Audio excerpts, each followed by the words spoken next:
Hello everyone, welcome back to my channel. तो आज हम देखेंगे ऑब्जेक्शंस टू एडवर्टाइजिंग।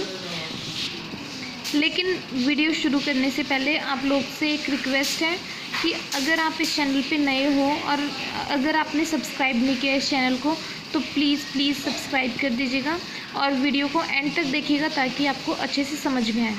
तो एक बार हम रिकॉल कर लेते हैं कि एडवर्टाइजिंग क्या होता है, फिर हमें अच्छे से समझ में आएगा कि ऑब्जेक्शंस क्या क्या है इसको लेके। हमने इसकी पिछली वीडियो में ये बता दिया था, ये पढ़ लिया था कि प्रमोशन क्या होता है, ये सब कुछ पढ़ लिया था। प्रमोशन मिक्स, एडवर्टाइजिंग, इसके फीचर्स वगैरह सब कुछ पढ़ लिए थे हमने। तो अगर आपने वो उस चैनल पे नहीं गए तो अगर आपने उस वीडियो को नहीं देखा तो अगर आप देखना चाहते हैं तो इस वीडियो पे जाके आप देख सकते हैं, इसकी पिछली वीडियो पे। तो हम देख लेते हैं एक बार एडवर्टाइजिंग क्या होता है। तो एडवर्टाइजिंग क्या होता है कि it refers to paid form of non personal communication to promote the sale of a product और service undertaken by an identified sponsor. तो ये क्या होता है कि ये पेड फॉर्म होता है जो कि नॉन पर्सनल कम्युनिकेशन होता है। क्यों किया जाता है? ये प्रोडक्ट और सर्विस के सेल को प्रमोट करने के लिए, जो कि अंडरटेक किया जाता है एक आइडेंटिफाइड स्पॉन्सर द्वारा। तो ये होता है एडवर्टाइजिंग। ये वन वे कम्युनिकेशन होता है, इसलिए यहाँ पर नॉन पर्सनल कम्युनिकेशन लिखा हुआ है। कोई फेस टू फेस कम्युनिकेशन वगैरह कुछ नहीं होता है यहाँ पर। तो ये इसलिए यहाँ पर पे किया जाता है। एक मिनट की जो भी कम्युनिकेशन होती है उन सारी चीज़ों के लिए पेड किया जाता है एडवर्टाइजिंग में। तो इसी को कहते हैं एडवर्टाइजिंग। तो आगे देखते हैं कि क्या क्या हमारे ऑब्जेक्शंस उठते हैं एडवर्टाइजिंग को लेके। तो ऑब्जेक्शंस यहाँ पर उठने का मतलब है यहाँ पर एक तरीके से डिबेट होगा। तो देख लेते हैं पहले ऑब्जेक्शंस क्या क्या हैं। तो पहला ऑब्जेक्शन है एडवर्टाइजिंग को लेके एड्स टू कॉस्ट। दूसरा है अंडरमाइंस सोशल वैल्यूज़, मतलब नज़रअंदाज कर देते हैं कुछ सोशल वैल्यूज़ को। और तीसरा कन्फ्यूज़ द बायर्स को कंफ्यूज कर देता है एडवर्टाइजिंग। और चौथा है encourages sale of inferior products.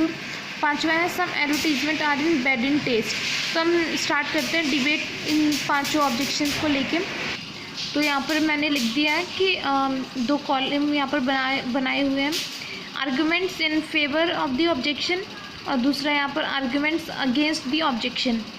तो है ये एड्स टू कॉस्ट कि एडवर्टाइजिंग से क्या होता है कि कॉस्ट में ऐड होता है, कॉस्ट में बढ़ोतरी होती है। तो देखते हैं कि क्या है आर्गुमेंट इसके फेवर में, ऑब्जेक्शन के फेवर में। ये डिबेट टाइप का एक होगा, तो हम देखते हैं। तो जो मोस्ट कॉमन आर्गुमेंट है एडवर्टाइजिंग के ख़िलाफ़ वो यही है कि ये जो है ये ऐड करता है प्रोडक्ट के कॉस्ट को।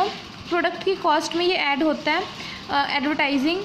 तो जो कॉस्ट ये पास होता है ये जाता है बायर को, किसके फॉर्म में? एक हायर प्राइसेस के फॉर्म में। प्रोडक्ट के हायर प्राइसेस हो जाते हैं तो उसकी फॉर्म में बायर जो है वो अल्टीमेटली जो बायर है वही इस बर्डन को बियर करता है। और जो एडवर्टाइजिंग का बजट होता है वो एक एंटरप्राइज जो होती है, बिजनेस एंटरप्राइज, उसके लिए इम्पॉर्टेंट होता है कंसिड्रेशन, कि लेना अपने कंसिड्रेशन में, क्योंकि ये अफेक्ट करता है कहीं ना कहीं प्राइस डिटर्मिनेशन को। जो प्राइस वो सेट करते हैं कि एक प्रोडक्ट का प्राइस हम कितना रखें, वो भी वो एडवर्टाइजिंग जो है इससे उसका बजट, उसका खर्चा लेके, एडवर्टाइजिंग के खर्चे को लेके अपनी कॉस्ट को कहीं ना कहीं, जो मेन एम होता है किसी भी बिजनेसमैन का वो होता है अपनी कॉस्ट को कवर करना। तो इस वजह से ये बहुत इम्पॉर्टेंट कंसिडरेशन होता है अपने प्राइस को डिटर्मिनेशन करते वक्त। नेक्स्ट है आर्ग्यूमेंट अगेंस्ट दी ऑब्जेक्शन। तो इसमें क्या होता है कि हालांकि जो ये क्रिटिसिज्म है ये पूरी तरीके से सही नहीं है, ये जो इल्ज़ाम है ये पूरी तरीके से सही नहीं है कि ये ऐड करता है कॉस्ट को। तो यहाँ पर एक अनडिस्प्यूटेड जो है ये फैक्ट बना हुआ है एडवर्टीज़मेंट को लेके। जो एडवर्टीज़मेंट है वो हेल्प करता है प्रोडक्ट को इंक्रीज़ करने में, उसकी डिमांड को। कैसे? कैसे करता है, मतलब जो एडवर्टीज़मेंट है प्रोडक्ट की हेल्प इंक्रीज़ करने में डिमांड को, ये इन्फॉर्म करता है और परसुएड करता है पोटेंशियल बायर्स को कि एक प्रोडक्ट को ख़रीदें। तो इस वजह से एडवर्टाइजमेंट जो होता है वो हेल्प करता है प्रोडक्ट की डिमांड को बढ़ाने में। और जब डिमांड बढ़ता है तो उससे इंक्रीज़ होती है प्रोडक्शन की टर्नओवर। जो प्रोडक्शन टर्नओवर होता है बिज़नेस का वो इंक्रीज़ होता है उससे, डिमांड बढ़ने से। और इससे क्या होता है कि इफ़ेक्ट पड़ता है इकोनॉमीज़ ऑफ स्केल का, मतलब कि जो इकोनॉमीज़ ऑफ स्केल होता है उसका इफ़ेक्ट पड़ता है। इससे क्या होता है कि जो प्रोडक्शन का लेवल होता है वो इंक्रीज़ हो जाता है, जिससे कि जो कॉस्ट होती है पर यूनिट, वो कॉस्ट जो होती है वो कम हो जाती है, डाउन हो जाती है। तो इसलिए ये पूरी तरीके से ये इल्ज़ाम सही नहीं है कि ये कॉस्ट में ऐड ही करता है। यहाँ पर यूनिट कॉस्ट जो है वो अल्टीमेटली डाउन हो जाती है, कम हो जाती है। एक एडवर्टाइजिंग पे अगर हमने मान लीजिए 50,000 खर्चा किया एक एडवर्टीज़मेंट को करने के लिए, और अगर लोग ज़्यादा ख़रीद रहे हैं, उसकी डिमांड ज़्यादा बढ़ गई, प्रोडक्शन टर्नओवर जो है वो बढ़ गया, तो जो उसकी कॉस्ट होगी, मतलब पर यूनिट कॉस्ट अगर हम एक लोग को लेके देखें तो वो बहुत कम होगी। तो इसलिए ये पूरी तरीके से सही नहीं है। तो हमने ये पहला देखा डिबेट ऑब्जेक्शन के फेवर में और यहाँ पर उसके अगेंस्ट में। अब नेक्स्ट आता है यहाँ पर अंडरमाइंस सोशल वैल्यूज़, मतलब कि नज़रअंदाज कर देता है एडवर्टीज़मेंट उन सोशल वैल्यूज़ को। तो यहाँ पर भी 2 कॉलम बनाया मैंने, एक फेवर मतलब कि ऑब्जेक्शन के फेवर में और एक ऑब्जेक्शन के अगेंस्ट में, उसके खिलाफ। तो देखते हैं सबसे पहले कि जो ऑब्जेक्शन के फेवर में है उसका क्या है। सो यहाँ पर देखते हैं कि अंडरमाइन सोशल वैल्यूज़, इसके फेवर में ये है कि कुछ जो एडवर्टीज़मेंट है उसको वाइडली क्रिटिसाइज़ किया जाता है, बहुत बड़े पैमाने पे जो है उसको क्रिटिसाइज़ किया जाता है। मतलब कि ये बताया जाता है कि ये जो है अंडरमाइन करता है, नज़रअंदाज करता है उन सोशल वैल्यूज़ को और प्रमोट करता है एक मटेरियलिज्म सोसाइटी में। मतलब कि कुछ किसी चीज़ के लिए कुछ जुलूस पैदा कर देता है सोसाइटी में। तो ये इसमें आर्ग्यूड इसलिए है क्योंकि जो कंज्यूमर होता है वो जब देखते हैं किसी एडवर्टीज़मेंट को तो उनके अंदर एक सेंस मतलब पैदा होता है, क्रिएट होता है कि वो अलग अलग फील करते हैं, अलग अलग चीज़, उनकी अलग अलग नीड्स हो जाती हैं, उनकी अलग अलग ज़रूरतें हो जाती हैं, जिसको वो मतलब कि लेने के लिए, अपनी ज़रूरतों को पूरा करने के लिए वो ये भी नहीं देखते कि उनकी फाइनेंशियल कैपेबिलिटीज़ क्या है, और मतलब इन सारी चीज़ों को नज़रअंदाज करके वो कैसे भी करके अपनी ज़रूरतों को पूरा करते हैं। तो इस वजह से जो एडवर्टीज़मेंट जो है वो सेंस क्रिएट करने के बाद जो है वो देखती नहीं है कि क्या कैपेबिलिटी है, उनके फाइनेंशियल कैपेबिलिटीज़ कितनी है कितनी नहीं है। तो इसलिए ये अंडरमाइन मतलब कि नज़रअंदाज करता है उन सोशल वैल्यूज़ को। और अगर आगे हम देखें इसको लेके तो ये है कि एक काइंड का एक लाइफस्टाइल हमारे सोसाइटी में डाल देता है जो कि अगेंस्ट होता है हमारी सोसाइटी के मतलब नॉर्म से, हमारी सोसाइटी के रूल से बहुत अलग होता है। तो इस वजह से यहाँ पर इसके फेवर में यही था कि मतलब ये जो है सोशल वैल्यूज़ को अंडरमाइन करता है, मतलब कि नज़रअंदाज करता है।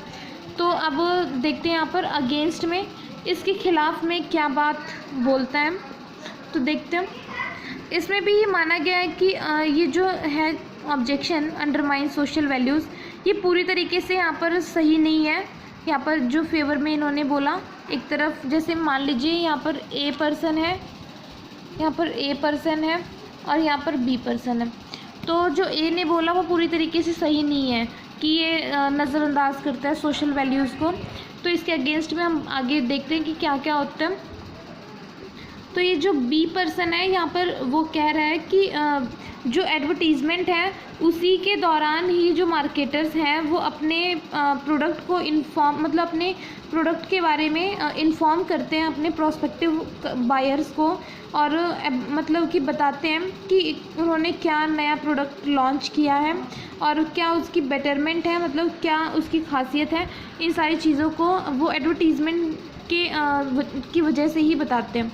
तो ये पूरी तरीके से यहाँ पर वैलिड नहीं है कि अंडरमाइन करते हैं सोशल वैल्यूज़ को। अभी आगे देखते हैं और क्या क्या होता है इसमें।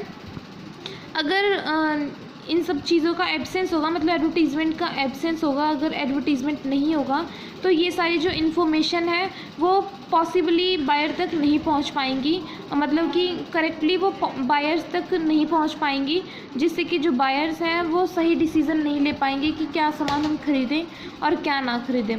किसी भी सर्कमस्टांस में जो एडवर्टाइजिंग है वो फोर्स नहीं करता किसी भी बायर को कि परचेज़ करें अब एक ही प्रोडक्ट को, मतलब तो यहाँ पर ये सिर्फ एक सेंस यहाँ पर किसी लोगों का हो जाता है एक एडवर्टीज़मेंट को देख के कि मुझे ये सामान ख़रीदना है, लेकिन एडवर्टीज़मेंट किसी भी सर्कमस्टांस में किसी भी तरीके से किसी पर्सन को ये फोर्स नहीं करता था कि तुम मेरे प्रोडक्ट को ख़रीदो। तो बस ये दिखाने के लिए होता है, लोगों को इन्फॉर्म करने के लिए होता है कि मार्केट में नया प्रोडक्ट भी लॉन्च हुआ है।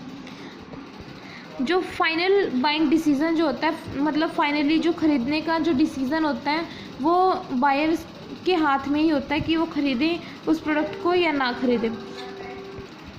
और ये एक मोरल भी देके जाता है कि मतलब उन लोगों को, जैसे कि जो अगर एडवर्टीज़मेंट जो है अगर बहुत ही स्ट्रॉन्ग एडवर्टीज़मेंट है उसको देख के लोगों के मन में एक सेंस भी पैदा हुआ है कि मुझे ये चाहिए कैसे भी करके, तो लोगों को वो मोटिवेट करता है कि मतलब हार्ड वर्क करें जिससे कि वो अपने इस नीड को मतलब पूरा कर सके, अपने इस ज़रूरत को पूरा कर सके और कैसे अपने इंक्रीज़ करके अपने अर्निंग्स को, जो उनकी इनकम होती है उसको इंक्रीज़ करके वो अपनी ज़रूरतों को पूरा कर सकते हैं। तो इसलिए एक मोटिवेशन का भी ये एक एलिमेंट बन जाता है एडवर्टीज़मेंट।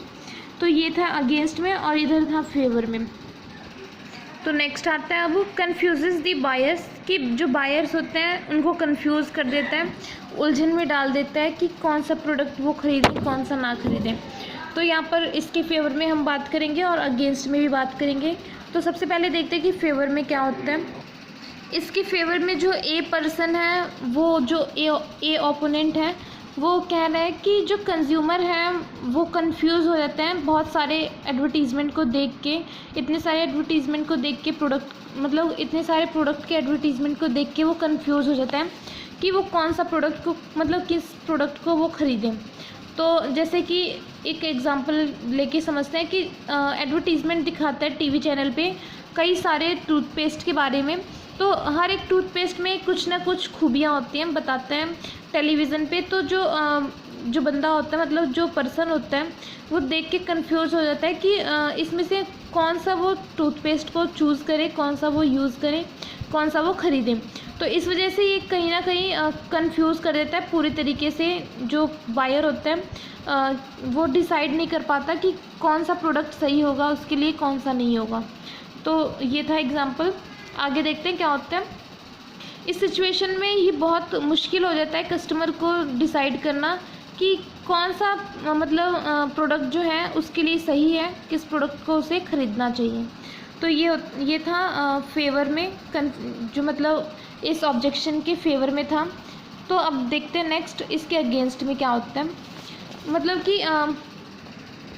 यहाँ पर जो बी ओपोनेंट, उसने बता रखा है, कुछ सपोर्टर्स जो हैं एडवर्टीज़मेंट के, उन सब ने बताया है, डिफेंड करते हैं इस केस को लेके कि लोग कहते हैं कि वो कंफ्यूज हो जाते हैं।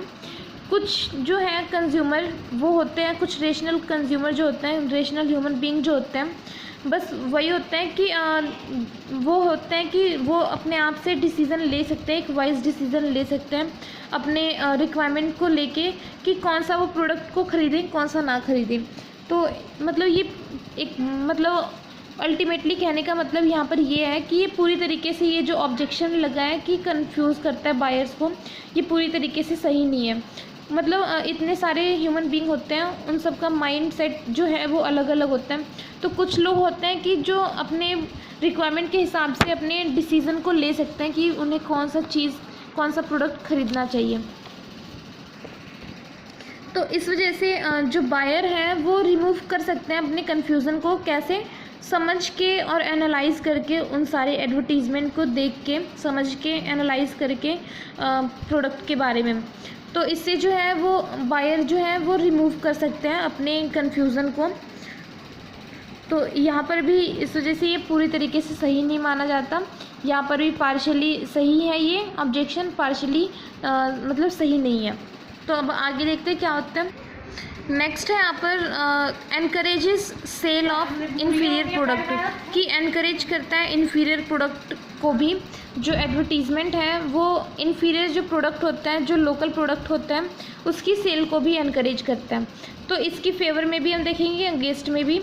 तो सबसे पहले देखते हैं कि इस ऑब्जेक्शन के फेवर में क्या बोला गया है कि एनकरेज करता है इन्फीरियर प्रोडक्ट के सेल को भी। तो यहाँ पर जो ए ओपोनेंट है उसने बताया है कि आर्ग्यू किया है इसके बारे में कि इफ़ेक्टिव एडवर्टाइजिंग से जो मार्केटर होते हैं वो सक्सेसफुल होते हैं प्रमोट करने में। जो इन्फीरियर क्वालिटी के जो प्रोडक्ट्स होते हैं, लोकल क्वालिटी के जो प्रोडक्ट होते हैं, उसको भी मतलब सक्सेसफुल होते हैं, उसको भी, उसकी डिमांड को भी बढ़ाने, उसको प्रमोट करने में। तो ये क्यों होता है? ये क्यों होता है? ये इसलिए होता है क्योंकि जो एडवर्टीज़मेंट होता है, जो एडवर्टाइज़ करता है, वो डिफ्रेंशिएट नहीं करता कि कौन प्रोडक्ट की क्वालिटी कैसी है। कोई भी एडवर्टीज़मेंट एक अपनी क्वालिटी को लेके गलत तो बताएगा नहीं कि टीवी चैनल पे, क्योंकि इतने सारे लोग देखते हैं। तो इसलिए कोई भी एडवर्टीज़मेंट जो है वो इंश्योर नहीं करता कि उसकी क्वालिटी कैसी है, कैसी नहीं है। तो इस वजह से जो कंज्यूमर होते हैं वो इन्फीरियर प्रोडक्ट को भी लेके और सुपीरियर प्रोडक्ट को, दोनों को ही देख के वो परसुएड हो जाते हैं, दोनों से ही बराबरी ही परसुएड होते हैं। और चाहे वो कभी इन्फीरियर प्रोडक्ट को ख़रीद लेते हैं, कभी वो सुपीरियर प्रोडक्ट को ख़रीद लेते हैं। तो ये था फेवर में इसके। अब हम नेक्स्ट देखते हैं इसके अगेंस्ट में क्या बोलता है।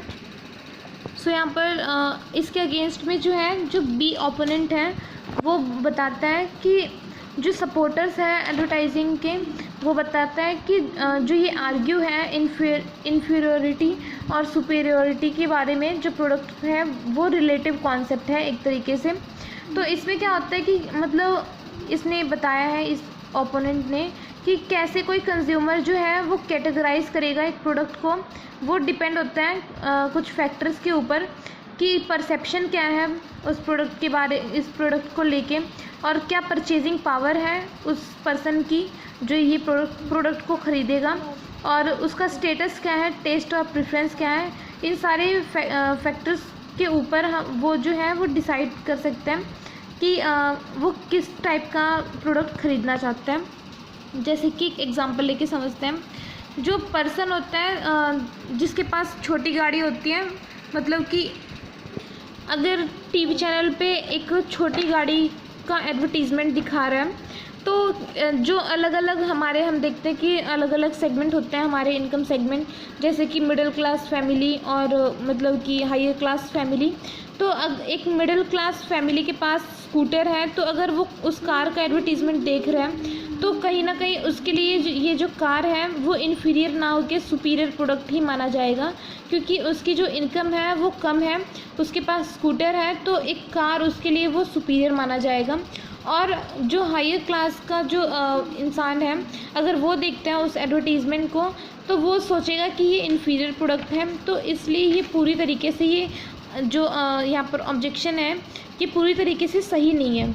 तो यहाँ पर इसलिए यहाँ पर अगेंस्ट में यही बोला गया है कि अलग अलग पर्सन के हिसाब से अलग अलग सोच बन सकती है कि वो प्रोडक्ट इन्फीरियर दिख रहा है उसे कि सुपीरियर दिख रहा है। तो जिसके पास मर्सिडीज़ गाड़ी होगी, वो अगर दिखा रहा है टीवी पे मारुति सुजुकी या फिर मतलब कोई भी नैनो कार वगैरह, तो टाटा नैनो, तो वो सोचेगा कि वो इन्फीरियर प्रोडक्ट है। लेकिन अगर वही जो प्रोडक्ट है, एक स्कूटर जिसके पास है, जिस बंदे के पास स्कूटर है, वो उस प्रोडक्ट को लेके सोचेगा कि हाँ ये सुपीरियर प्रोडक्ट है उसके लिए। इसलिए ये मतलब कहा गया है मार्केटर को कि वो ऑनेस्ट रहें अपने, जब भी कोई एडवर्टीज़मेंट दें किसी भी प्रोडक्ट के बारे में, कभी वो गलत एडवर्टीज़मेंट ना करें अपने प्रोडक्ट को लेके। जो बिज़नेस एंटरप्राइज फेल होता है इन सारी चीज़ों को करने में, मतलब गलत एडवर्टीज़मेंट अगर देता है बिज़नेस कोई भी, तो क्या होगा कि उसके लिए कुछ लीगल मतलब कुछ इम्प्लिकेशंस को उसे फेस करना पड़ता है, कुछ लीगल इम्प्लिकेशंस को। तो इस वजह से किसी भी मार्केटर को कभी भी फॉल्स एडवर्टीज़मेंट नहीं देना चाहिए। अब नेक्स्ट आता है, नेक्स्ट है यहाँ पर some advertisement are in bad taste, कि कुछ जो एडवर्टीज़मेंट होते हैं मतलब वो बुरे होते हैं, बुरे माने जाते हैं। तो देखते हैं फेवर में क्या बोला गया है इसके फेवर में। तो बोला गया है यहाँ पर फेवर में उसके कि जो एडवर्टीज़मेंट है कभी कभी क्या होता है कि एकदम उसको इस तरीके से क्रिटिसाइज़ कर दिया जाता है ग्राउंड लेवल पे कि वो वल्गर बन जाता है, ऑब्सीन बन जाता है। मतलब कि लोग समझते हैं कि ये एडवर्टीज़मेंट जो है ये बहुत बुरा है, इसको देखना नहीं चाहिए। तो बहुत बार ऐसा होता है कि जो वुमेन होती है उसको अलग अलग गलत तरीक़ों से दिखाया जाता है एडवर्टीज़मेंट में, तो इसलिए लोग उसे देखना पसंद नहीं करते उन सारे एडवर्टीज़मेंट को। और कुछ एडवर्टीज़मेंट ऐसे होते हैं कि वो एकदम उल्टा ही दिखाते हैं, पूरा ही रिलेशनशिप जो है वो सब कुछ चेंज कर देते हैं, बुरी तरीके से उसको एकदम रद्द कर देते हैं रिलेशनशिप को। जैसे कि टीचर और स्टूडेंट में और एम्प्लॉयर और एम्प्लॉई में, ऐसे ये जो है वो मतलब बहुत बुरी तरीके से रद्द कर देता है जितने भी हमारे जो गुण होते हैं, जो हमारे सोशल वैल्यूज़ होती हैं, इन सारी चीज़ों को रद्द कर देते हैं कुछ एडवर्टीज़मेंट। तो अब देखते हैं इसके अगेंस्ट में क्या बोला गया। कुछ सपोर्टर हैं जो एडवर्टीज़मेंट के, वो कह रहे हैं कि ये पूरी तरीके से सही नहीं है, क्योंकि अगर जो पीपल हैं, जो लोग हैं, वो सिर्फ एक पर्टिकुलर एडवर्टीज़मेंट को ही लेके चलेंगे कि वो सोशली और एथिकली जो है वो सही नहीं, वो मानते हैं कि वो जो एडवर्टीज़मेंट है वो सही नहीं है, तो वो स्टेप ले सकते हैं, कुछ नेसेसरी स्टेप्स वो रिमूव कर सकते हैं इलेक्ट्रॉनिक या फिर प्रिंट मीडिया से। तो ये पूरी तरीके से सही नहीं है कि मतलब बेकार कर देते हैं, ये कुछ बहुत ख़राब होते हैं।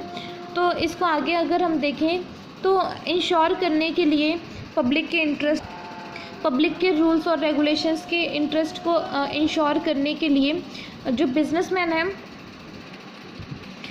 जो बिज़नेस फर्म है, इस रिक्वायर्ड मैटर को लेके कोर्ट में भी जा सकते हैं। तो जो गवर्नमेंट है वो प्रमोट करेगी उन एजेंसीज़ को, उस कानून को प्रोटेक्ट करेगी, कंज्यूमर के इंटरेस्ट को और पब्लिक के इंटरेस्ट को, मतलब बड़े पैमाने पे, कि कहीं उन्हें कोई भी कन्फ्यूज़न ना हो दोनों को ही, चाहे वो बिजनेसमैन हो, चाहे वो बिज़नेस फर्म हो, चाहे वो पब्लिक हो, कंज्यूमर हो। तो इसका जो कंक्लूज़न निकलता है वो क्या है। सो यहाँ पर जो कंक्लूज़न निकलता है, कॉन्क्लूज़न जो आता है एडवर्टीज़मेंट का, वो यही है कि जो एडवर्टीज़मेंट है वो बहुत हद तक मार्केटर जो है उनकी हेल्प करता है अपने प्रोडक्ट को लॉन्च करने में। मतलब इन दिनों बहुत ज़्यादा कंपटीशन बढ़ गया है मार्केट में, तो इस कंपटीशन के दौरान ये जो एडवर्टीज़मेंट है ये मार्केटर को बहुत हेल्प करता है अपने प्रोडक्ट की डिमांड बढ़ाने में। मतलब जो लॉन्च किया है प्रोडक्ट उसको बताने में, मतलब सारी जानकारी देना, सारी इन्फॉर्मेशन देना, परसुएड करना बायर्स को, ये सारी चीज़ें जो लेके हैं एडवर्टीज़मेंट को, ये बहुत हद तक जो है मार्केटर को हेल्प करता है। तो इसलिए माना गया है कि इसके बहुत सारे इन्यूमरेबल एडवांटेजेस होते हैं मार्केटर्स को, कंज्यूमर को और सोसाइटी को, सभी को। तो इसलिए यहाँ पर कंक्लूज़न जो निकलता है वो ये है कि एडवर्टीज़मेंट सही है, एडवर्टीज़मेंट बहुत हेल्पफुल है सबके लिए, चाहे वो मार्केटर हो, चाहे वो कंज्यूमर हो, चाहे वो सोसाइटी हो। तो यहाँ पर ख़त्म हुआ ये डिबेट हमारा। तो आई होप आप लोगों को समझ में आया होगा। अगर थोड़ी सी भी कहीं पर कन्फ्यूज़न है तो आप मुझे कमेंट करके बता सकते हैं, मैं उस कन्फ्यूज़न को दूर करूँगी। तो अभी तक के लिए थैंक यू इस वीडियो को देखने के लिए, और वीडियो अगर अच्छी लगी हो तो प्लीज़ लाइक कर दीजिएगा इस वीडियो पे। Thank you for watching this video. अब मिलते हैं अगली वीडियो में हम इसके आगे की टॉपिक को लेके। अगर आपने इस पिछली वीडियो को नहीं देखा तो उस पर भी जाके आप देख सकते हैं। अभी तक के लिए थैंक यू।